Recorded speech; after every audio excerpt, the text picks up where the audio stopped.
Bolalarda temir moddasi yetishmasa nima bo'ladi? Holsizlik, tez charchash, ishtahaning pasayishi, rangi oqarishi, diqqat va xotiraning pasayishi, tez kasal bo'lish, o'qish va rivojlanishning sekinlashishi kuzatilishi mumkin. Agar bu holat uzoq davom etsa, temir tanqisligi anemiyasi rivojlanib, bolaning jismoniy va aqliy rivojlanishiga salbiy ta'sir qilishi mumkin. Endi yechim sifatida biz sizga temir tanqisligi tasdiqlangan hollarda bolalar uchun qulay shakldagi Child Life brendining Iron, ya'ni temir preparatini tavsiya qilamiz. Bu shu yoqimli ta'm, suyuq shakl va bolalar uchun juda ham mos bo'lgan temir preparati hisoblanadi. Qabul qilish tartibi ham juda ham qulay.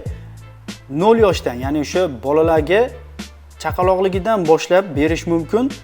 Yarim choy qoshiqdan bir mahal 3 yoshgacha bo'lgan bolalarga, 4 yoshdan boshlab bolalarga 1 choy qoshiqdan boshlab berish mumkin. Albatta, bu temir preparatini berishdan oldin pediatr bilan maslahatlashish va tahlil topshirib, keyin bolangizga berishingizni tavsiya qilamiz.